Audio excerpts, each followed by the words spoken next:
Manchester United finally get their first win of this season, 3-2 win over Burnley at Old Trafford. And all I can say is Manchester United really needed that. As always, we are going to break down the game. We are going to break down what went right and what went wrong for Manchester United and what led to them getting the crucial 3 points heading into the international break. So grab your coffee, grab your tea, grab your espresso, and let's get into the analysis. So I've made a few of my opinions very clear when it comes to the personnel that Ruben Amorim chooses week in and week out. And I think he got it pretty spot on in the game against Burnley in terms of his personnel and who he selected for his starting 11. With Bayern there in goal, went with the back three of Shaw, De Ligt, and Lenny Euro. The four across the midfield was Diallo, Casemiro, Bruno, and Ahmad. And then the front three was Mason Mount, Matheus Cunha, and Mbeumo. Now, if you've been watching my content, you know one of the biggest criticisms I've had of Ruben Amorim in particular is, in my opinion, he needs to do a better job of getting Ahmad higher up the pitch. I felt like there were too many times, especially against Fulham, where the opposition was pinning him deep and Ahmad was essentially stuck in the back line, and that is just not really profiling your player in the best way possible if you want to have success. Ahmad obviously is one of the more creative players that United have. He's a very direct player. He wants to get on the ball and he wants to run at fullbacks. I think the way that Ruben Amorim set up, especially off the ball, gave Ahmad the license to do so. So before anything, let's talk about the Ruben Amorim system out of possession. I've backed Ruben a lot, but I've also criticized Ruben a lot when it comes to his out-of-possession shape. I think he saw a lot of success when he went with a flat 4-4-2. However, he seems to have this idea that he wants to consistently change it and go back to the 3-2-5. Again, my issue with this is when you're playing with the three in the front pressing, the two in midfield, there can often be gaps when the opposition center midfield kind of rotates because the midfielders don't know when to go, they don't know when to stay, and that can lead gaps. That can make it very easy for the opposition to progress the ball centrally. When you go over more 4-4-2, it's a little bit more compact, it's a little bit more difficult for the opposition to find ways to progress the ball centrally. It essentially forces them out wide, and also as well as it gets Ahmad, who's playing in the right wing back, up the pitch. And Ruben showed that he wanted to be a little bit more aggressive. And I know people will say it's against Burnley, and that's fair enough. But at the end of the day, this is the principles that I want to see, and this is the principles that I think is going to help Manchester United sustain long-term success. Out of possession, oftentimes against Burnley, it was Cunha and Mbeumo as the two strikers, Mount and Ahmad as the two wide players, and Bruno and Casemiro in the midfield. And as you can see here, Cunha and Mbeumo leading the press. Ahmad is a lot higher up the pitch, which is important because if and when Manchester United can win the ball higher up those pitch in those danger areas, you do not want Ahmad in these zones here. You want Ahmad higher up the pitch. The higher he is up the pitch when we win possession, the quicker we can get him on the ball, the quicker we can isolate him against the opposition fullbacks, and the quicker we can create chances. And this was a constant throughout the course of the game. Mbeumo and Cunha acting as the two number 9s, denying any progression with the center halves, essentially forcing Burnley to go long. Ahmad and Mount nice and high as the wide players. Bruno, as always, leading the press. As you can see here, he's trying to pin Ukuchukwu, and then Casemiro is just responsible for shadowing that ball in behind. And essentially right here, as you can see, Burnley have no out ball. They're forced to go long, and Manchester United are quite comfortable when opposition do go long to win the first ball, win the second ball, and then restart possession from their own third. Again, and it's important not just to see one clip and say, okay, this is the system that they're playing out of possession. It's important to analyze the entirety of the 90 minutes.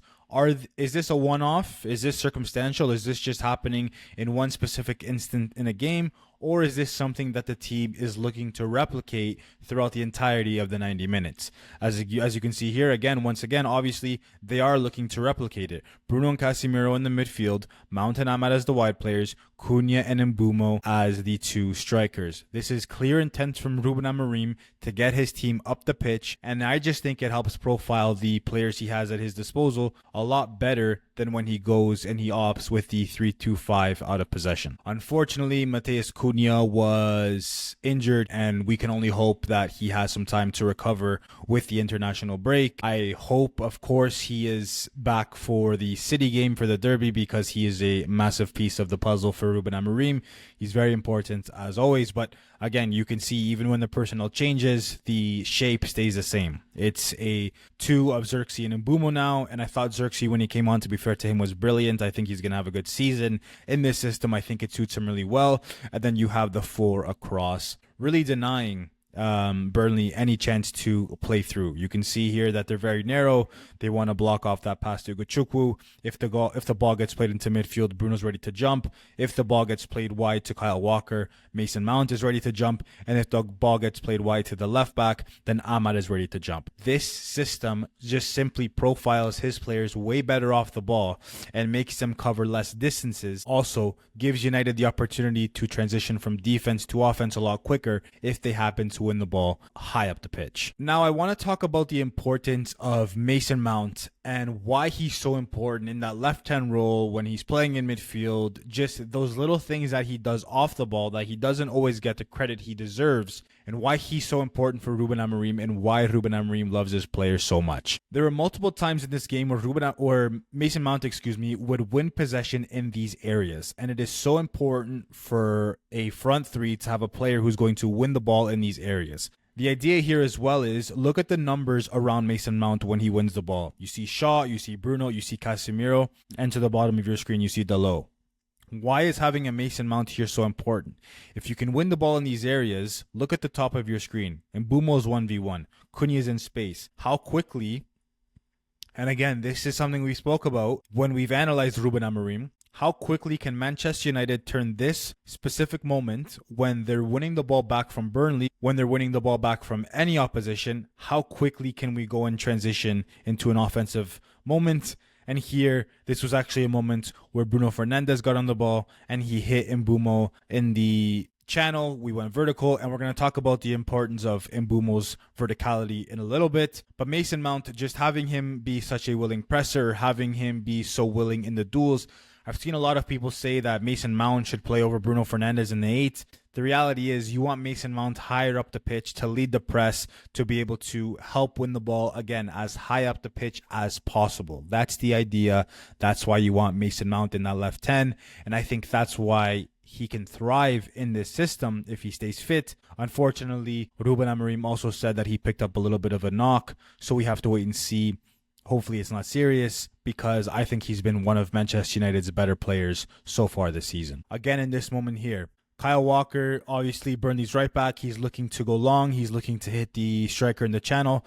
Mason Mount closes him down instantly. It's great intent for Mason. He's always going to do the work off the ball that any manager would love from their attacking players. If you can have a player of Mason's profile, it really helps not only United's front three press win the ball back, but it helps Manchester United squeeze to make it a lot more compact and a lot more difficult for teams to try and play through them. The issue, if you have someone who's not like Mason Mount, who doesn't want to press, who doesn't want to run, it's a lot easier for Burnley to find, or for any opposition to find passing lanes to play through. Mason Mount does a really good job here of cutting that passing lane, and he ends up initially drawing a penalty. VAR overturned it. It wasn't a penalty. But just from his own work alone, and this is why football, although we talk about the systems, a lot of football is down to winning your 1v1 duels. This has nothing to do with 3-4-3. This has nothing to do with formations or tactics. This has to do with a player who is willing, who wants to make the run for the team off the ball, actually wins possession, draws a penalty. It's not a penalty in the end, but it's just the mindset that Mason Mount brings, the profile, the willingness. Those are the kind of players that you want in your team. And again, Mason Mount, I think, is really going to thrive if he can stay fit this season. So this is a topic we've spoken about a lot, and it's the Ahmad discussion. Ahmad is a brilliant player, but he simply cannot be playing deep in this right wing back position. And look, if you watched Sporting's Amorim, you saw a lot of Giovanni Kenda in that position. His wingbacks are very advanced. He wants them to act as wingers, which is why I think if Manchester United decide to continue with Ruben, and if Ruben has a good season, and if he decides he wants to stay at United, I think a massive target for Manchester United in the next window should be a 1v1 specialist on the opposite side. I thought Diallo grew into the game well, but when you can have Ahmad high up the pitch, close to the right 10, he's going to cause a ton of issues for the opposition every single time. And I spoke about it again. This was a situation where Manchester United won the ball high up the pitch. They did a really good job of pressing and squeezing. You can even see in this shape, they're essentially in that 4-4-2. You see Cunha and Mbeumo as the two number 9s, and then you see the 4 of Mount, Bruno, Casemiro, and Ahmad. Well, again, Mbeumo, and we're going to talk about Mbeumo, so don't get me wrong. Brilliant. Runs into the space, makes the run that a number 9 would make, and he draws the fullback into that space. You see Ahmad in a isolated position, and this is what you want. You want Ahmad at the edge of the 18, getting on the ball and having the ability to run at the back line. Flood the box with numbers, get your wide creative players on the ball, and it is a recipe for success. And I think Manchester United did a really good job in this game of creating those overloads in the wide areas and flooding numbers into the box and creating chances. Again, this comes from a transition moment, and this comes from a moment where you have your wide players, your creative players in advanced positions. Matheus Cunha gets the ball out to Ahmad, and Matheus Cunha, one thing I love about him is he's always looking for that next action.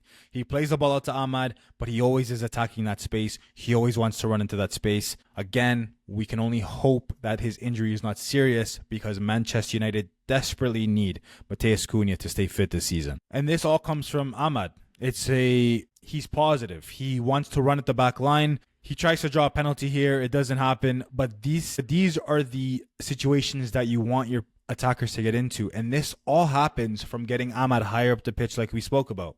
If Ahmad is deeper, if he's playing in that right wing back spot, he has to cover a ton of ground. And we saw a lot of times, especially against Arsenal and against Fulham, where he'd play off. He wouldn't have the capability to run because he was collecting the ball from so deep. You want Ahmad to collect the ball a lot higher up the pitch so he has the energy throughout the 90 to make these attacking runs. And again, it's one of those runs that he created to win the penalty that actually won Manchester United the game. This is the way that you need to profile Ahmad. Get him high up the pitch. Treat him as a winger. I understand people say wing back and they think it's defensive. They think it's negative. No. Ruben Amorim wants his right wing back to be very high up the pitch, to be very direct, to act like a winger. And I think it showed very clearly here in the match against Burnley. And again here, this is a common build-up theme for Ruben, and this is just a bit of brilliance from all involved. We've spoken about how often Leniero is responsible for progressing in the wide areas. You see Mbeumo here dragging the player with him, and Ahmad is the free man in space. It's a 4v3, and this is a good overload. This is a good situation for Manchester United to be in. Well, Mbeumo makes that great space, that separation, and now he's running. Ahmad is again 1v1. This is a good situation. This is what you want. Ahmad 1v1 against a fullback. This is a recipe for success, and United need to consistently do this throughout the season, and they will create chances and they will score goals. And look what this creates. At the end of the day, we talk about tactics, systems, formations, setups, whatever. You need to profile your players the best way possible to help them have success. When you have Ahmad getting on the ball in more advanced positions, this is the type of football that he can create. Now, on this specific occasion, Diogo Dalot, typically in those half spaces, he likes to run in behind. Ahmad doesn't exactly connect, and that's fine. It's not always going to come off. The action is not always going to come off, but it's the intent, it's the repetition, it's the amount of times that these players can get into these positions, and eventually it's going to happen where the pass does come off. Unfortunately, here it doesn't. But it's just about the spacing that these players are getting into. I felt like they did a lot better of a job in this game than they did against Fulham, especially in the second half in the Fulham game. I felt like we were a little bit too deep. If Manchester United can continue to get their best players on the ball in more advanced positions, you're going to see success. And again, here it doesn't come off, but that's fine. It's more about showing the intent to want to be positive, to want to attack, and I think it showed in abundance in Ahmad's performance against Burnley on the weekend. Now I need to talk about this guy because this player is special. I think there was a lot of conversation after the first two games. I was seeing people talk about, should Manchester United have even signed Bryan Mbeumo? And I'm sorry to say, but it is a silly argument. Bryan Mbeumo is top class. He is so good. He is one of the best attackers in the league, and he's going to show it this season. I truly believe that. What's so important with Bryan Mbeumo is not only how good he is with the ball at his feet and carrying, but it's the vertical importance that he provides, the outball that he provides for Manchester United. Ruben Amorim said we were lacking that profile, and I still think we may be lacking that profile, that player that we can just get the ball up to, especially when we're pinned deep, especially in those games where perhaps we don't have a lot of the ball. It might happen in a lot of moments against City in a couple weeks at the Etihad. But Mbeumo's vertical importance in this game in particular just cannot go unnoticed, in my opinion. This is just situations where good footballers create football. Bruno Fernandes, a lot of players in this position aren't going to look to hit this ball directly. They're probably going to look to hit Matheus Cunha in this space here. He's a free man, and it would be a good idea. But we know Bruno likes to play that final ball, and Bryan Mbeumo does a really good job of peeling off his men in this position. And it's a gorgeous first touch from Bryan Mbeumo, and he forces a really good save out of Dubravka. It's one ball over the top because Mbeumo is so good at getting in behind. Takes a gorgeous first touch to sort his feet. One shot. It's a good save from the keeper, but it's an opportunity simply from the fact that we have a player who can create those runs like a Mohamed Salah, run in behind, create those chances. It's just so important to have that profile. You need a player who can stretch, and Mbeumo can definitely do that. Again here, look at the area in which Bruno is playing this ball. There are not a lot of midfielders who are going to want to play this pass.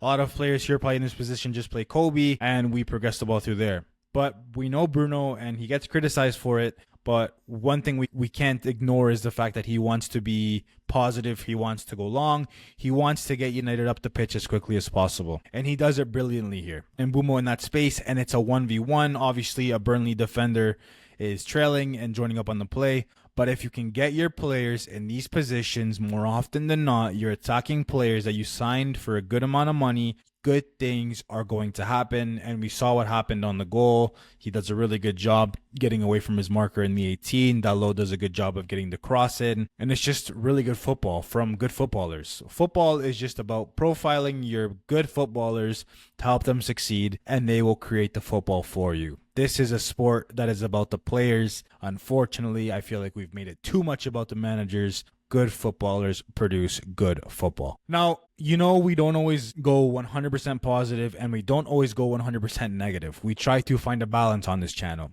And again, there is an area of concern for me because this was the same thing that happened against Fulham and the equalizer. And it's just the United players kind of shutting off in a very important moment. So you can see in this picture, if I showed you this picture and I didn't give you any context, you'd probably say Manchester United look very comfortable here.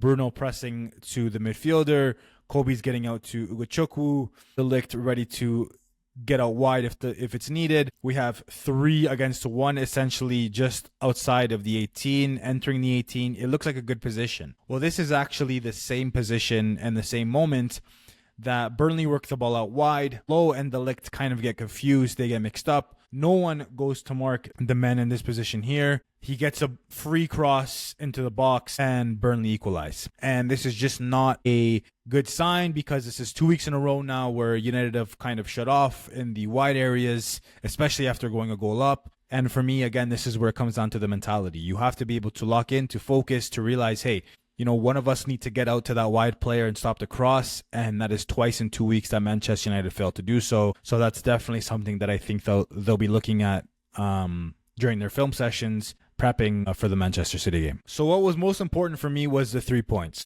Manchester United got the 3 points, and they got the 3 points heading into the international break. It would have been a disaster heading into the international break, having to sit on another loss or a draw, and I was just happy that United got the 3 points, and I think they were fully deserved. I didn't show moments in the game where we should have scored. Again, Mbeumo forced a few good saves. Xerxes had a really good chance. Ahmad missed an empty net. But I think there are signs that this team, against Grimsby, it was a disaster. I just think that weird things can happen in football sometimes, but based on this performance alone, I think there was a lot of good. And I'm going to continue to back Ruben.